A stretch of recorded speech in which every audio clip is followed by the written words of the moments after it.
¿Qué tal? ¿Cómo estáis? Seguimos enmarcando libros con José María Marco. ¿Qué tal, José María? Muy bien, Nuria, encantado de estar aquí. Hoy me propones una cosa muy divertida, aunque el título no lo parece, pero a mí me ha gustado mucho. Cuéntanos, José María. Espero que sea sumamente entretenido. Sí, Yo creo que sí. Es una reflexión sobre el pensamiento conservador a partir de una edición de Michael Oxford que ha hecho el profesor Jorge del Palacio, y nos acompaña también Guillermo Graíño, que son dos muy buenos conocedores de la historia política, del pensamiento político, profesores de ciencia política pues, y de ciencia política en Francisco de Vitoria. Entonces vamos a hablar de algo de lo que no se suele hablar, pero que está en el ambiente, porque ahora mismo en muchos sitios no se habla del conservadurismo, de la relación con el liberalismo, de cómo se relaciona esto con la globalización. Vamos a hablar de esto. Pues como somos gente educada, vamos a saludar a nuestros invitados. Jorge Claro del Palacio, Guillermo Graíño, bienvenidos. Qué ternura, muchas gracias. Bueno, enhorabuena por este librito. Supongo que teníais ganas de recopilar estos textos. Ha sido una especie de satisfacción personal, digo yo, ¿o qué? Bueno, sí, ha sido bastante trabajo, la verdad, porque bueno, detrás de esto hay unos cuantos años de trabajo y sobre todo pues una preocupación por incorporar, ¿no? Como ha dicho José María, hay un revival del pensamiento conservador y sobre todo en el mundo anglosajón. Desde hace algunos años se estaba recuperando la figura, ¿no? de Michael Oxford, porque bueno, imagino seguiremos hablando de ello, no siempre ha estado, ¿no? digamos, en el panteón de autores obligatorios en el pensamiento político. Había en el mundo anglosajón una recuperación de su figura y me parecía que podía ser interesante darlo a la conversación pública española, ¿no?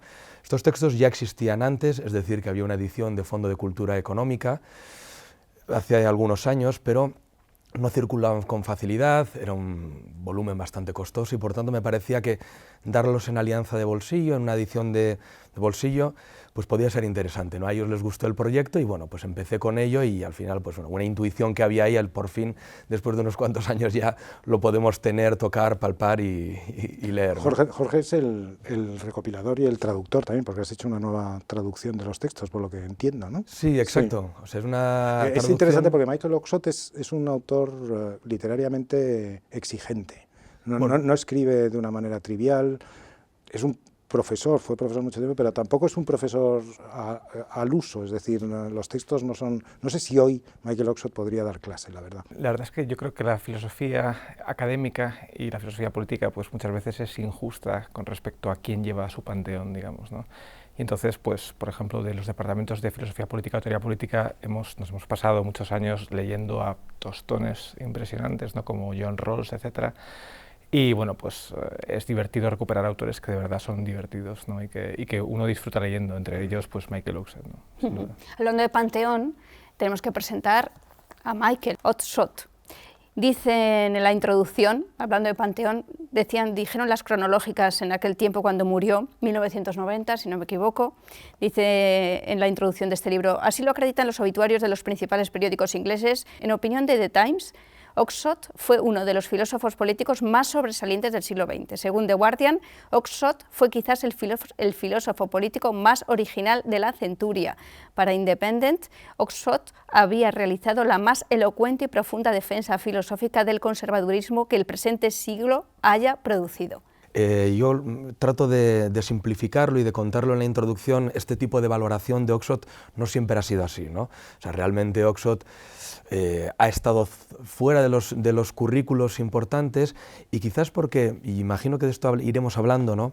Su conservadurismo, digamos, la maduración de su obra conservadora se solapa con el nacimiento de otro tipo de pensamiento conservador, ¿no? Por ejemplo, como el neoconservador en los Estados Unidos, con el cual Oxford no tiene una gran sintonía, ¿no? Porque a mí me parece interesante al indagar sobre su obra cómo precisamente el ensayo que se presenta como buque insignia, ¿no? El de ser conservador, pues me hizo mucha... me dio mucha curiosidad conocer que ese texto había sido rechazado, ¿no? por Irving Kristol para su revista, precisamente señalando que era un texto, era un conservadurismo que no tenía ningún tipo de relación con un concepto fuerte de verdad, ¿no? Es decir, que no tenía una claridad moral. Y esto es una cosa interesante porque nos señala un autor conservador que nos entra un poco a contrapié, ¿no? Porque a veces a priori conservadurismo lo asociamos a una defensa fuerte, moralmente clara, de unos principios y una disposición a no reformarlos o a no moverlos, ¿no? Y en cambio Oxford, ¿no? Y por eso quise señalar lo de ser conservador y otros ensayos escépticos, quizás de una forma un poco provocadora, ¿no? Porque a veces conservador y escéptico no van de la mano, ¿no? O no nos parece que puedan ir, porque escéptico es casi lo contrario, ¿no? Es alguien que tiene una duda metodológica o que de principio señala que la verdad no la podemos conocer y si profundizamos quizás la verdad ni siquiera exista, ¿no? Entonces, bueno, esa recuperación del fenómeno de Oxford es curioso porque durante su vida no fue un autor demasiado leído o demasiado defendido frente a otros autores que sí formaban parte de, digamos, pues ese panteón del conservadurismo, ¿no? Oficial, si quiere. Pero, claro, pero eso es muy interesante, ¿no? Y me gustaría saber lo que piensa Guillermo, porque Oxford está en esa tradición del conservadurismo, vamos a ponerlo entre paréntesis incluso, o del pensamiento escéptico, ¿no? Lo que antiguamente se llamaba pirronismo, ¿no? Que es la gente que piensa que nuestra capacidad para conocer la verdad independientemente de que exista o no exista la verdad, ¿no? Es limitada, ¿no? Y tenemos, entonces estoy pensando en gente que tú conoces muy bien, como Montaigne o como Pascal, ¿no? Sí. Además de los grandes clásicos antiguos. Claro. Bueno, digamos que el conservadurismo fuerte, como dice Jorge en su introducción, pues normalmente está asociado a la defensa de la verdad, de unos primeros principios que se van transmitiendo a través de la tradición en las sociedades, ¿no? Y existe una corriente un poco heterodoxa de pensamiento conservador que consiste fundamentalmente en defender la tradición frente a sus críticos, pero por la puerta de atrás, digamos, ¿no? Esa defensa de la puerta de atrás no es una defensa de la verdad de los relatos tradicionales, sino una defensa, bueno, fundamentalmente de la utilidad humana o la necesidad de esa transmisión, ¿no? Entonces, en ese sentido, yo creo que Oxford se puede perfectamente poner dentro de la tradición que va de Montaigne a Pascal, pasando a lo mejor por David Hume y llegando hasta Oxford, ¿no? Montaigne tiene un fragmento muy bonito en el que dice que él una vez le pidieron justificar un uso social frente a los protestantes, ¿no? Entonces él, que era católico y un defensor de los católicos frente a los protestantes, se remontó hacia la fuente y encontró que era un poco dudoso ese uso que se hacía litúrgico, ¿no? Entonces, la conclusión era que bueno, pues, la importancia de la tradición no está en el origen, que muchas veces es un poco nebuloso, sino en que el río baja una vez que ha ganado ya peso, pues caudaloso, digamos, ¿no? y majestuoso, dice, emplea esa expresión. Entonces, Oxford es realmente esa misma tradición. Lo primero que hay que entender es que es para él el racionalismo, ¿no? ¿Cómo entiende el racionalismo y la política? Bueno, vinculado a lo que estaba diciendo Guillermo, y trato de unir las dos cosas porque me parecen interesantes recuperarlas, que claro, el propio Oxford, cuando él establece cuál es su genealogía, ¿no? Porque Oxford es un conservador que a primera vista nos encaja perfectamente con un conservadurismo general anglosajón, ¿no? Defensa de la tradición, de los prejuicios, de la historia como orientación en la política, orientación en la práctica, y al mismo tiempo ese paquete básico del liberalismo político que son derechos individuales a través de la defensa del constitucionalismo y una defensa de la economía de mercado, y esto es interesante en Oxford también, siempre y cuando no suponga una amenaza para el orden social establecido, ¿no? Para esa armonía natural que surge, ¿no? Claro, ahí Oxford pues está con Acton, está con Burke, etcétera, pero claro, él en su texto Ser conservador se toma la molestia, y esto lo vincula a lo que decía Guillermo, de decir, pero mis autores son Montaigne, Hobbes, curiosamente, Hume y San Agustín, ¿no? Y San Agustín. Aunque en el texto es verdad, San Agustín también está muy presente en otros sitios. Sí. Pero en Ser conservador él señala esos tres, ¿no? Cada uno de los cuales, además, Montaigne, por lo que ha dicho Guillermo, Hobbes, por esa naturaleza convencional del orden político, ¿no? El orden político surge de la utilidad, como él decía, ¿no? No de un intento de acomodarse a una verdad preexistente. Y luego Hume, porque lo que en Hume valora mucho es esa primera crítica a una revolución ideológica, ¿no? Porque Hume, en la historia de Inglaterra, es el primero en señalar la revolución de 1688 de Locke como la primera revolución ideológica, antecediendo, ¿no? a Burke. Y señala Oxford, Burke y Acton no son, ¿no? mis referencias. Cosa que eso nos llevaría a un análisis muchísimo más profundo para el cual yo ni siquiera estoy capacitado, ¿no? Pero es interesante, ¿no? Vinculando al racionalismo en la política, claro, él por racionalismo en el fondo, claro, lo que está pensando es en una teoría racionalmente observada, generalizada, creada, que se impone, ¿no?, a la política como un corsé y que se impone con violencia como un orden nuevo, en vez de buscar, como él dice, el orden que existe en lo que tenemos alrededor, ¿no? Y es una dialéctica interesante porque aquí en esta época Oxford llama política racionalista y le enfrenta a la política conservadora, ¿no? Pero luego él va buscando siempre dividir la visión de la política en dos campos, ¿no? Lo va a hacer después con la política de la fe frente a la política del escepticismo, busca lo mismo. Después lo va a buscar también con la política como empresa frente a la política como asociación civil, ¿no? Es decir, que él va buscando esas dos tipologías casi weberianas que señalan, ¿no?, un tipo de orden que se impone a lo existente o un tipo de política que es la búsqueda del orden en lo existente, ¿no?, que es distinto. La política no se basa en el descubrimiento ni la imposición de la verdad, sino en el equilibrio complicado y a veces no fácil de hacer explícito verbalmente, ¿no?, de convivir, ¿no?, de convivencia. ¿Sería Claro. algo parecido? Claro, yo creo que otra parte importante para, digamos, situar la obra de Oxford es diferenciar entre aquellos filósofos que consideran que el orden social hay que reformarlo, que el filósofo está ahí para imponer unos criterios racionales de reordenación, que digamos que la costumbre y la tradición pues son irracionalidades del hombre y eso pues el filósofo tiene que entrar ahí, digamos, a poner un poco de razón y de coherencia. Y hay otra tradición filosófica, digamos que menos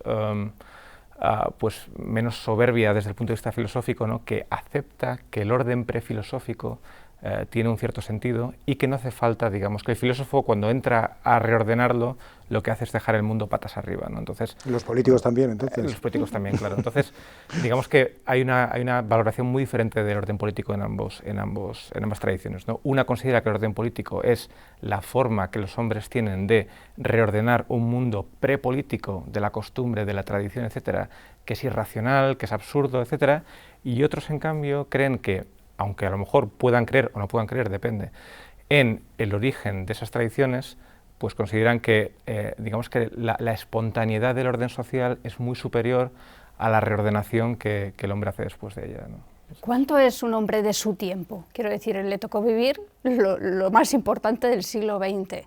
¿Cómo eso se refleja en su obra? Es verdad que se opuso tanto al marxismo como al nazismo, y es verdad que en su obra, pues claro, es que está reflejado todo eso, desde el 68 hasta la Guerra Fría, las guerras mundiales. Sí. Bueno, Oxford, la verdad es que lo que nos falta realmente es una gran biografía, ¿no? Yo conozco a gente que está trabajando en ello, una biografía pues, del tipo de la de Michael Ignatieff, hizo sobre Isaiah Berlin, etcétera. No es que... Pues mira, estás Tienes un encargo. Jorge, ya, ánimo. Adjudicado. Yo creo que con esto apunto ya todo lo que podía dar de sí, pero quiero decir que nos hace falta precisamente para ello, ¿no? Porque en Oxford, claro, nos encontramos en un personaje que vive el siglo XX con toda su intensidad, ¿no? La Primera Guerra Mundial, la Segunda Guerra Mundial, la restauración del orden de posguerra, el mundo de mayo del 68, la respuesta neoconservadora, la caída del muro de Berlín, o sea, todo está condensado, ¿no? Y es de forma muy interesante, y a mí me parecía, y lo decía en la introducción, a veces injusto, y con esto vinculo también a lo que decía Guillermo, ¿no?, que a veces algunas historias de la filosofía política suelen poner como el renacimiento de la filosofía política en la obra de John Rawls, ¿no?, en los años 70, y por lo tanto, claro, tienden, ¿no?, proyectan una sombra de dudas sobre la calidad filosófica de autores como Popper, Hayek, el propio Isaiah Berlin, Hannah Arendt o Michael Oxford, ¿no?, a los que se les suele considerar como historiadores de las ideas. Isaiah Berlin, por ejemplo, asumió esa etiqueta gustoso, pero sabemos que cuando un filósofo que se lo considera en sentido fuerte dice que otro es historiador de las ideas, normalmente señala como el cultivador de una categoría menor, ¿no? Pero realmente yo creo que Oxford, insisto, como Hayek, Popper, etcétera, no desmerecen el esfuerzo, ¿no?, de intentar comprender cómo un siglo XX que ¿no?, surgía con muchísimo optimismo, termina alumbrando la experiencia del totalitarismo, ¿no? Y en todos estos encontramos una preocupación común y un aire de familia, ¿no?, en esa preocupación por decir, bueno, cómo se han desarrollado ciertas ideas, ¿no? Y en Oxford, vinculando a lo que hablábamos antes, el racionalismo para él es una de las grandes patologías de la cultura occidental y se vincula con lo que decía Guillermo antes, ¿no?, que una de las descubrimientos o intuiciones que a mí me parecían más atractivas, ¿no?, porque son revolucionarias. En Oxford es la idea de señalar que es mucho más ortodoxa, ¿no?, mucho más artificial, ¿no?, y menos vulnerable al cambio la ideología que la tradición. Porque si la tradición llega hasta nosotros es porque demuestra una capacidad de adaptación increíble, ¿no?, mientras la ideología, en un sentido muy fuerte, se convierte en un corsé que se impone a las sociedades, generando, pues, en el sentido más extremo, ingeniería social, ¿no? Sí, eso es muy interesante. Sí, en la base de cualquier actitud conservadora, como dice Oxford, más que conservadurismo, ¿no?, para poner un poco entre paréntesis la cuestión ideológica, ¿no?, parece haber un tono de pesimismo, pero Oxford, por su parte, no era un hombre... Le gustaba vivir, ¿no? Vivía bien, tenía una vida amorosa intensa y complicada. Tiene un libro sobre carreras de caballos, pues sobre carreras de caballos del que sí. tú hablas. Es decir, muy inglés, que no es, también, ¿no? es muy inglés, pero no, claro, lo que es interesante es que no sé si es de los conservadores de los que, no sé si hablas tú en el prólogo, de esos que le hubieran dicho al señor, no, conserva el caos, por lo que pueda venir.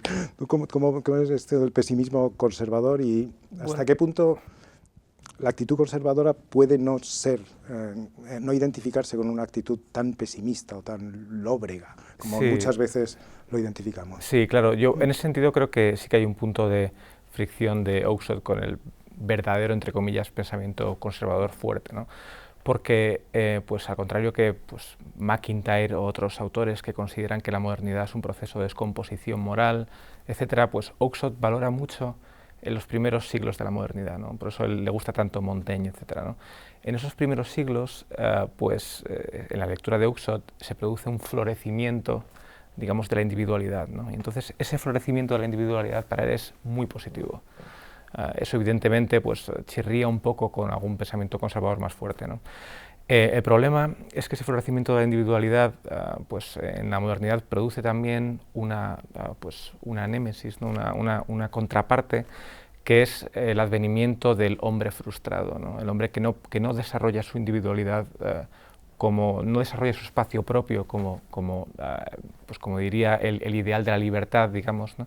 Y entonces surge, según Oxford, esa cara negativa del hombre floreciente, ¿no?, que es el hombre pues, frustrado, el hombre que quiere volver a unos vínculos muy fuertes y el hombre que al final acaba desembocando en el hombre masa de las ideologías del siglo XIX y del siglo XX, ¿no?, sobre todo del siglo XX.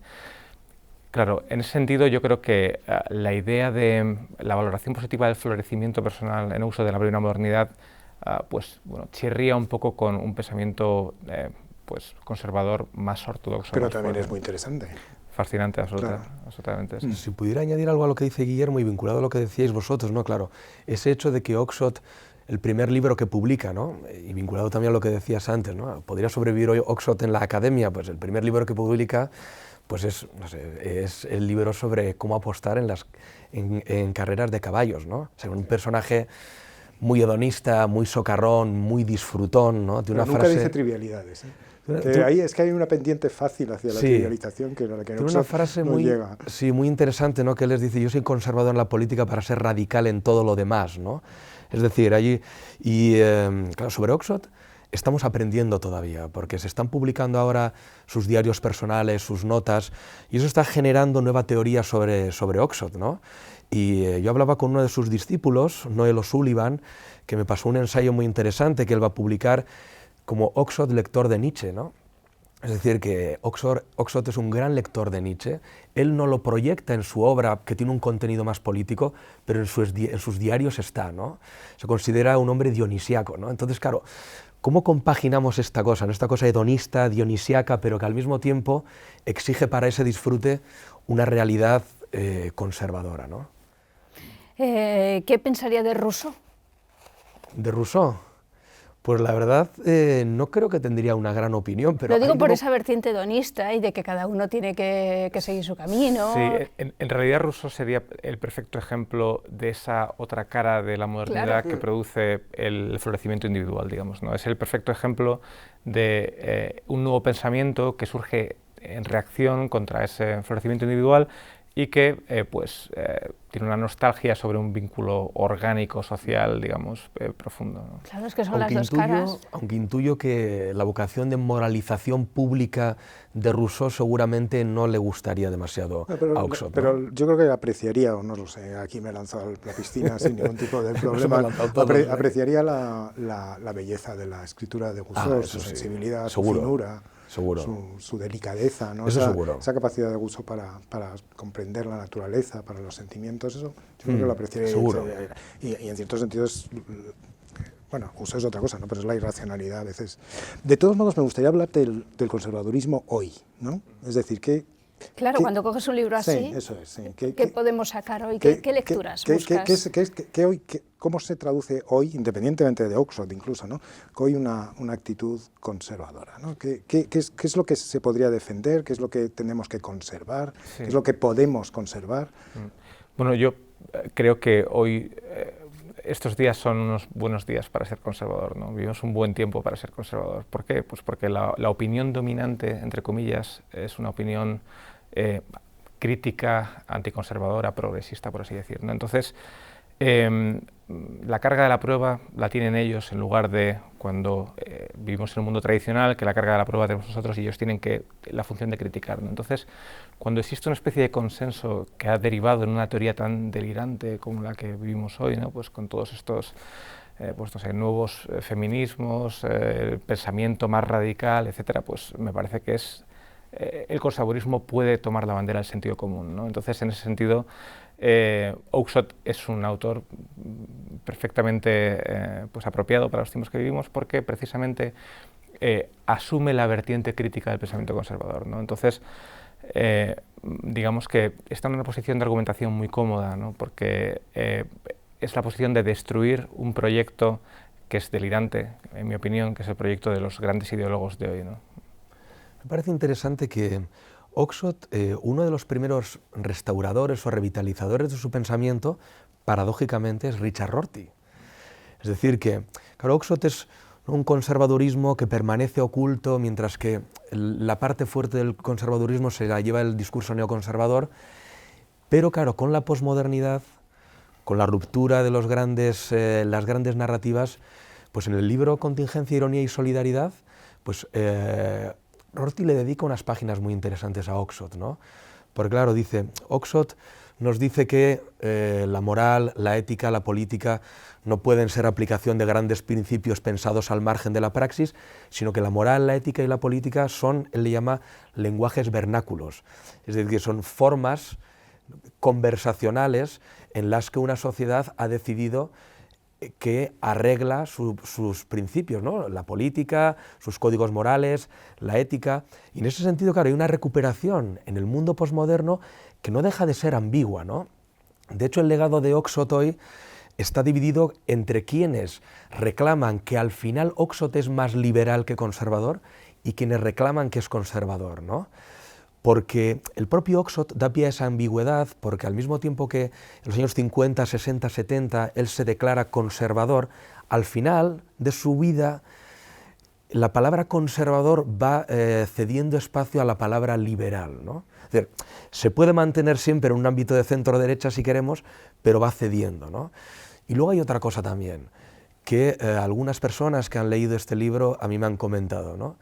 Claro, al final Oxford habla de que el conservadurismo es una actitud, no habla de que sea una ideología, y por tanto uno lee lo que él define como conservador, que es puro sentido común, dice, alguien que profese otra ideología, mientras no sea radical, no puede sentirse cómodo en una aproximación, ¿no?, a la política, a la vida como la que pone Oxford encima. Oxford nos lo pone difícil, ¿no?, porque claro, al hablar de actitud y no ideología, a veces parece que quiere separar, ¿no? Y que no quiere ser demasiadamente político, ¿no? De todos modos, volviendo a un asunto que hemos tocado un poco y sobre el que podemos profundizar un poquito más, es la vigencia de las ideas conservadoras en muchas partes de Occidente. En Francia, por ejemplo, que tú, Guillermo, conoces bien, está originando, inspirando autores literarios, una enorme cantidad de ensayistas, filósofos. Estoy pensando en Houellebecq, pero hay muchísima gente, ¿no? que se manifiesta. Claro, tiene muchas vertientes, es antiglobalización también, pero también tiene otro fondo que no es solo anti-actualidad, sino que plantea otras posibilidades, ¿no? Abre otros mundos, ¿no?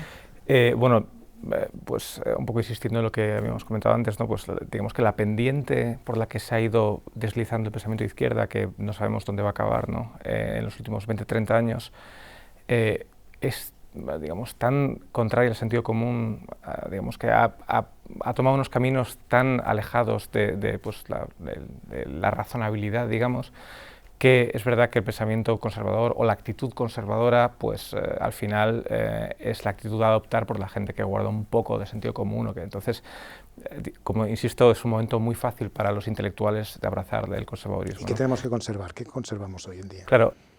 Es que eso es un... ¿Qué conservamos? Bueno, ¿qué conservamos? Hombre, yo creo el sentido común. El sentido común es lo que iba a decir, el sentido común. La traducción política de Oxford es complicada, ¿no? Eso es verdad, es muy difícil de traducir en un programa político completo. Pero yo creo que es lo que dice Guillermo, es decir, es un reclamo o puesta en valor del sentido común, ¿no?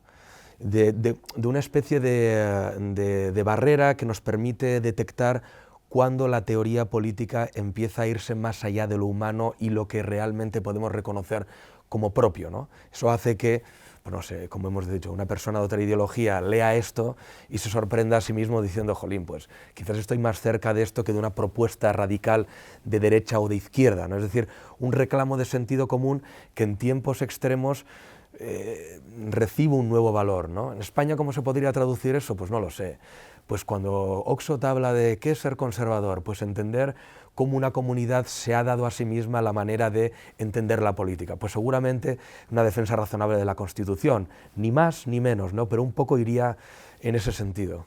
Pues José María, recuérdanos los datos de este espíritu libre. Pues tenemos con nosotros a Jorge del Palacio, que es el traductor, el editor y el prologuista, un prólogo muy interesante de esta selección de textos de Michael Oakeshott, Ser conservador y otros ensayos escépticos. 4 en concreto. 4 en concreto, y también hemos tenido a Guillermo Graíño, ¿no? Que conoce muy bien todo este mundo.